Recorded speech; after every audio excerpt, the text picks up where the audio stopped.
right, guys, we got the number 9 Bellator heavyweight, Tyrell Fortune, kind enough to join us today. Big fan of his work. How's everything going today, man? Everything's going good, man. I just actually got getting back home to Arizona, get back to training. I was in Colorado for a little bit for some snowboarding and just some relaxing out there for a little bit. So it was cool. Nice, man. Snowboarding. You're a fan of that? Yeah, I've been a snowboarder since I was about 19 years old. Awesome. Yeah, and my brother's big into snowboarding. I went a couple times, and it's definitely fun. I feel like I got beat up a few. Do you ever have like any serious crazy crashes or anything like that beat you up? Yeah, a couple of times. Last season, I had a really bad one. I actually bruised like my whole side from like halfway through my quad to my rib cage. Oh, It damn. was pretty gnarly, but no, this year I didn't do anything stupid. I knew I had to get ready to compete and come home, so I just kept it nice and simple and rode the mountain. Yeah, man. Well, I listen, did hit the park a little bit though. I got better at the rails, so that was dope. I was excited about that. I got some lessons with that, and I got nice with that. So. awesome, man. Yeah, for sure. I mean, that's something I could only dream of doing, the whole rails stuff and all that. But, speaking of the extracurricular activities, right? I saw you competed in a jiu-jitsu tournament in December. What was the experience like for you, man? That looked awesome.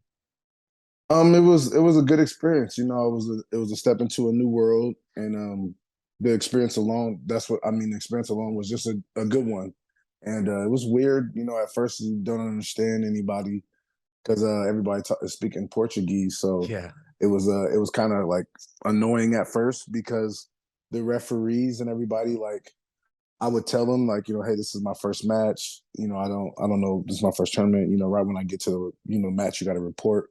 So it wasn't as formal as I was used to wrestling be. You know what I mean? I tried to handle it kind of like that, and it was very respectful and stuff. But the referee one match was got upset with me because he kept yelling at me in Portuguese. I don't understand Portuguese, so I can't respond to you if I don't understand what you're saying, and I don't know if you're even talking to me. So I kept going, and obviously he was saying stop, and then he finally yelled stop, and I was like, dude, I told you I don't. This is my first match. Like, come on, man. Like, why didn't you just say that? If you wanted me to, he's like, we have to. I was like, okay, well, help me out. Let me help help you. You know what I mean? I don't want to not, follow the rules, but it was whatever. It was cool. It was a good experience. Right. I mean, wow, it definitely sounds interesting, right? Maybe some stuff that they could work on a little bit to make it easier, don't you think? Yeah, I just think as you get into the world more, the terminology becomes more, That's true. uh, Yeah. recognizable. It's just my first tournament, and I'm at the world tournament, Yeah. so that's where their attitude was at. Like, hey, this is the world tournament.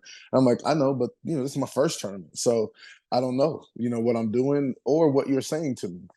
And so after the first few matches, as I continued to progress, the referees got actually nicer because they're like, okay, this kid is actually winning. He's doing good. And so they started helping me out a little bit, but it was complicated at first to understand what was going on. And I think it was on your Instagram. I think you put that you were excited for like your journey in the sport. I mean, is that more of like a down the line thing? Like, can we see you legitimately compete in more tournaments like in like the future? Definitely, definitely, I'll be competing in more tournaments. I think jiu-jitsu is a big part of MMA. And in my last fight, I was in a situation where I couldn't finish the submission, and I didn't know how to modify it to finish it. So not have and not being aware in certain positions, you're gonna suffer in the sport of MMA because you can use all these other kind of crafts, and if you're not learning these other crafts at all, then you're definitely gonna have a problem eventually. So, you perhaps not being able to finish the fight at the end of that first round, that had a lot to do with you deciding to go into that jiu-jitsu tournament? Well, prior to the fight, I had already committed to going to the tournament. Oh, you already did it Uh, before the fight. You already yeah, planned it? Okay. I had already planned it, but once that happened in the fight, I knew. I was like, okay, this is It's something fate. I knew I was supposed to address this, and now I'm in a fucking fight, and I can't finish a rear naked choke. Mind you, that dude grabbed the cage to even get out the rear naked choke, but there were so many fouls that it was crazy in that fight. But but whatever. But no, yeah. So I didn't finish the submission, so that's what really pushed me to be like, okay, this is something I have to address. because if I end up in a situation like this again, I want to make sure I know what to do. It was surprising to you though, right? Because when I saw that fight, it looked like it was under the neck, under the chin. It looked like there was like 40 seconds left. Like I thought it was over, to be completely honest with you. Like, were you thinking the same thing when you were in that position? Yeah, 100%. I mean, the choke it was awkward. I did have his neck, but the way I had it was very awkward, and the how he was sitting on top of me made my squeeze very weak because his neck was above my neck. So I was choking him from a upward type of angle, you know, and so it wasn't the best angle, and I didn't know what to really how to really move without giving up, giving the situation, giving my position up, and so it was very frustrating. Plus, that was really the first time dealing with a man that big. I've wrestled my whole life. There's very few guys that I have been on top of, and I'm trying to wrist ride and break him down, and I just physically can't. So when that happened in that fight, I was like, all right, it was very frustrating and like trying to figure that out. I'm like, yo, what the fuck? Like, I can't break him down. Yeah. And that was actually, it ties sort of into what I was going to ask you next, right? Is I know even before the fight, like when they were doing the tail of the tape and all that, Big John was saying, like, look at the size of that guy when they were introducing you guys. So the size legitimately did play a factor then, right? You said you never faced a guy that big. You said Oh when you yeah, had him in the definitely. choke, his neck was up here. Was it like a weird adjustment? Like where it was kind of like you were in there with a guy like that and was like, this is weird. His size is throwing off everything. Was it like that? Yeah, it was just a thing of like, first off, I'm a big man as it is. So for Yeah. me to find consistent training partners at my size is very hard. Now, for me to find a partner that wants to train that's bigger than me like that with the frame is like fucking rare. So I think just when you doing jujitsu, wrestling moves, or wrestling or anything like that, you start to notice like different body types. You can do things different ways with different body types, and because that body type you don't see it very often, I just didn't understand how to modify things for it. And I think that's where the frustration came, because I'm like, after this fight, I've been looking for guys his size, because I'm like, hey, there are guys in MMA that are this guy's size that have to cut to MMA, like you have Francis Ngannou's and shit like that. So I'm Check like, yo, I Congo. can't Yeah. check Congo, right? So I'm like, I can't allow this to be a problem, so I have to look for it. So I do have one partner who's kind of that size. He's like a 6'4", 6'5", 300 pounds, 280. So he's actually moving here next week to Arizona. So Okay. I will be getting somebody of that like stature a little bit, but it's kind of hard to find guys that, big guys are real lazy most of the time. Oh, yeah, definitely. I mean, I guess you could say a lot of guys are heavyweights for a reason, right? Exactly. Yeah. Yeah. And it's funny, man, because when I was looking over, when I saw the fight and they panned the camera to him, his head was like that at the level of the top bar of the cage. You know what I mean? I Yeah. was like, Yeah. Jesus Yeah. Christ. But yeah, it's interesting. And I'm glad that you're starting that, you're gonna be able to get a body in there, training partner that'll sort of like help you out with that. Cause like you said, it seems like there are, there's more of them out there, right? So you're definitely gonna want to be ready. And that kind of brings me into the next question it was I was gonna ask you what was the biggest takeaway you got out of that fight, but I guess would that be it? Would it be just I got to get some size in these camps. I got to start bringing in people that I could get in there with that are going to replicate this man's just again size. I mean, that I would say, like, even Anything? Yeah. Anything else? another well, yeah, no, there would be more. I mean, I'm a big critique on myself, so I took away a lot, to be honest, from that fight, Okay. because I hate losing. So I try to maybe overanalyze everything I could have done to make it better. But I would say even that's why this jujitsu was so important to me. I think getting to that after that fight is because even after the first round, my arm and the cardio of my arm was like my arm was so shot from trying to choke him out. I was like, yo, I could barely feel it. It felt weird as shit. And I feel Yeah. like that's why I went for such a weird overhand. Because even my coach was like, I've never seen you throw a punch like that before. And I was like, dude, my arm and my shoulder just felt weird. I was like, I was weird. I was like, but I thought he was throwing. I felt like he was throwing a jab, and I could get over it. He's like, yeah, but I've never seen you throw it like that before. I was like, I couldn't even feel my arm. And so I was like, man, the cardio it takes and the muscular endurance it takes to just fully squeeze someone out. And then if you can't be able to get up and throw punches was something I wasn't ready for either. So that was a big takeaway I had. I got a basketball now that I fucking just squeeze on a chokehold every now and then at the house. So it's just like little stuff like that that my coach has me do to just you have to add these things in that I don't have. You know, from wrestling, you're not squeezing people like that. So that muscular endurance. I guess that's part of learning, right? I mean, you've been in this game for since what, competing 2016 it was, you said it was? Yeah, 2016, I believe. About 5, 6 years, about 5, 6 years now. Yeah, so I would imagine you're getting better by leaps and bounds by the year, right? I mean, yeah, it's hard. You know, at the beginning, I would say like that's where I would say at first. So you do leaps and bounds, but sure. now I think it's just like very intricate things that you focus on every camp, and that's really what I really try to focus on one or two things, and I say, okay, by the next fight, this is going to be fixed. And so every practice and drills and things like that always has these two things, key things in mind that I know I need to fix. So, I mean, would I say leaps and bounds by years? Yeah, I would say I've gotten definitely not the fighter I am when I started, but would I say I'm anywhere close to where I need to be or where like top tier? No, I don't think I'm even close yet to putting everything together because it seems like it just as I continue to go on, I keep learning more and more that I don't have, that I still need. So at the beginning, when you're knocking guys out and it's easy, the confidence that you obtain from this sport is crazy.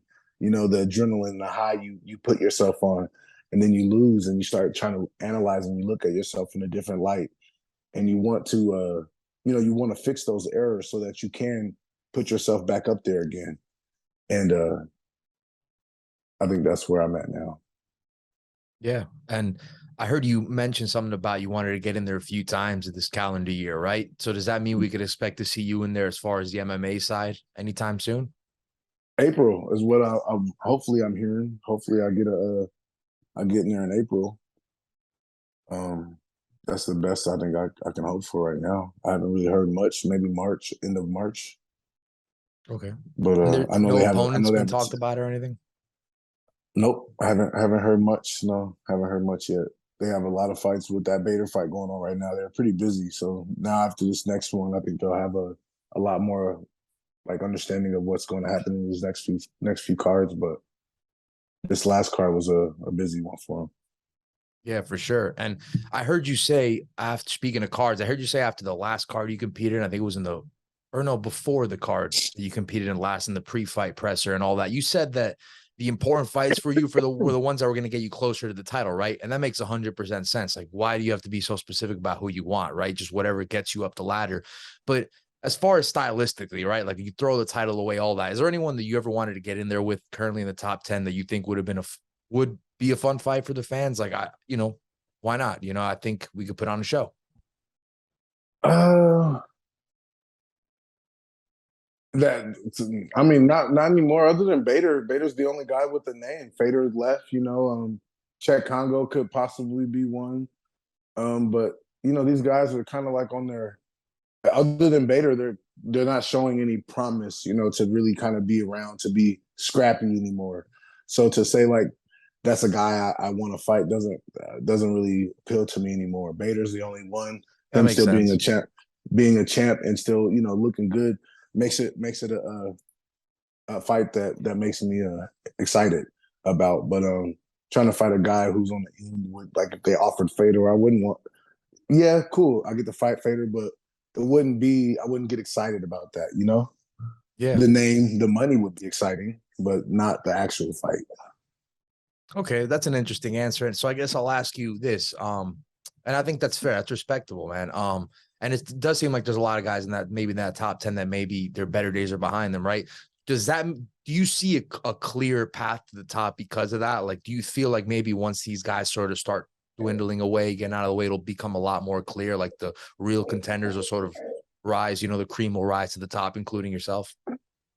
Man, I feel like if I did, I mean, Because you were I already in the can't. mix already. You know, you Yeah, were already yeah. I was already up there twice, and I ended up right. having lost to Linton, and I lost to now Daniel. So man, yeah, 100%. I think obviously this our the weight class is very old, and the older guys are at the top. And once these guys start clearing out, then yeah, I don't think there's nobody who's gonna rise to the top faster than me.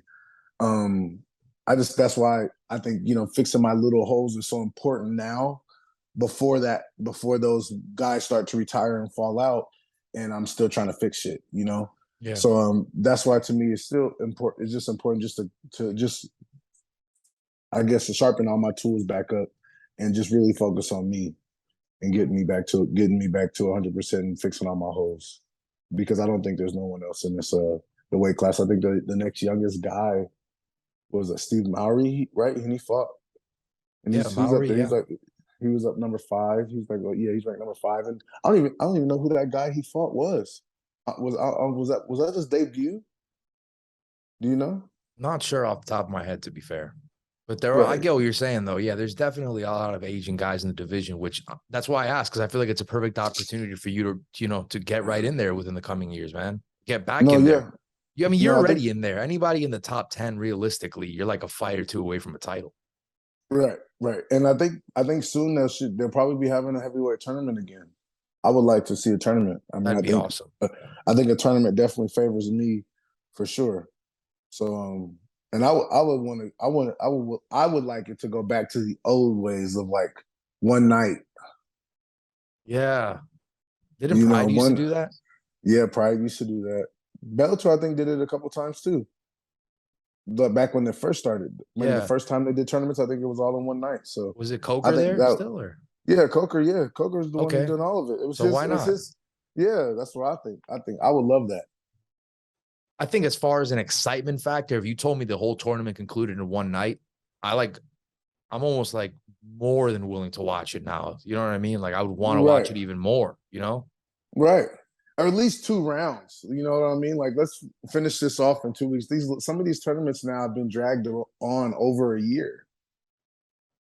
It's like what is the point of that? Let's get first 2 rounds knocked out of this tournament, and then the next 2 rounds is next card, the next 2 rounds, and it's over. But Yeah. I don't know. That's my opinion on that, of looking at it when you ask that kind of question. I think there's the weight class is old. They're not very too many young guys. Yeah. And it's definitely, I feel like we could talk forever about that. It's definitely an interesting topic right there. But as far as you, right? You're still training at Arizona Combat Sports? Yeah, still training there. Great. And we spoke about the improvement as a fighter. What's it like improving as a fighter there? Like how's the environment there? What's it like there? Just the whole deal. What's it like? It's a family. I mean, it's a great community. I will have to say, like, the one thing I love about this gym is that about the community and the family.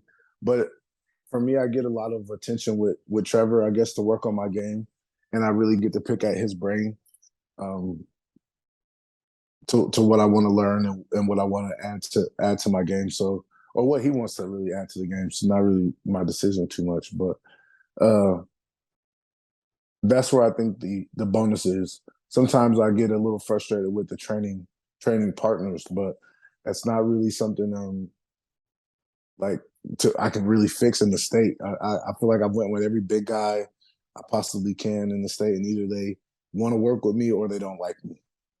So it's and if they like me, we work together now. So if not, I think that's the most frustrating part is getting different body types and getting different bodies.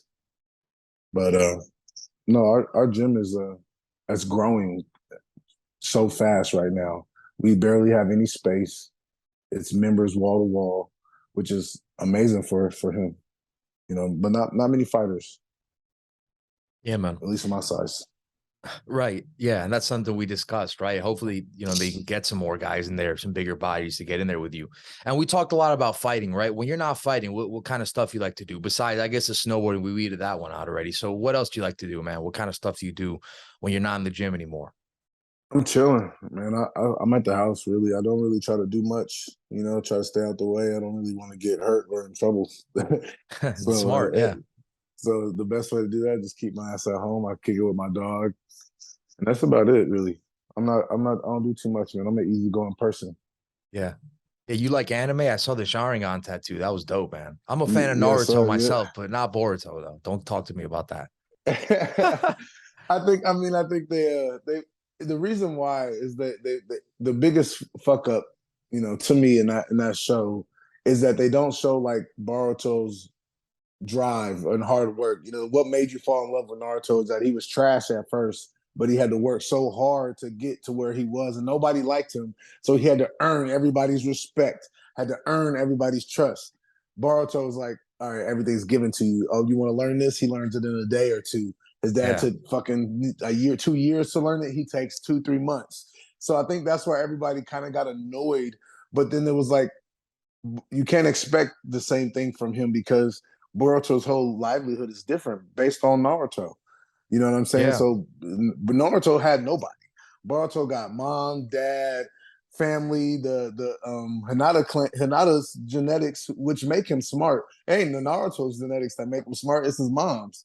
You know what I Yeah. mean? So I don't know. I think it's a little crazy, but it's definitely not as good. It's definitely. I just rewatched the whole Naruto Shippuden series actually.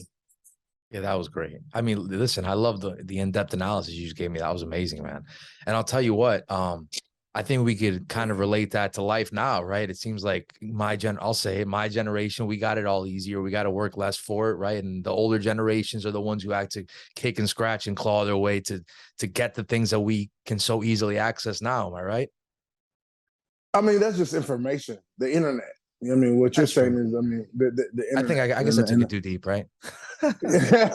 no, I mean it's no, not too deep. I think what you're talking about. I mean, the government is on some scary shit, and I think that's why the generations are becoming the way they are because if you have so much separation between conflicts of race, gender, guns, all these other subject topics, then it's easier to control people because Right. we're too busy fighting each other. We're no longer checking the government. This whole thing, our whole government was supposed to be set up on checks and balances. And us other people were supposed to be the ones checking them. We are no longer able to even check them. We're not even allowed to. So we are being controlled like sheep, essentially. And social media is actually a big platform for them that they use. So it's crazy. I don't want to go down the rabbit hole. I feel like that's what I'm doing. When you ask when I am not training or doing anything at home, I am sitting here looking at conspiracy theories, driving myself crazy. Hey man, I got a pretty crazy YouTube search history as well. It's okay. So I guess we'll leave it at that, man. I guess we could, maybe we could save that stuff for another time. Seems like a whole great podcast for another time. But hey, man, thanks for coming on the show, talking about the MMA stuff, what's going on with you, the jiu-jitsu, all that good stuff. We're Thank looking you. forward to seeing you get back in there soon. I'm sure it'll be an exciting matchup and all the best, man.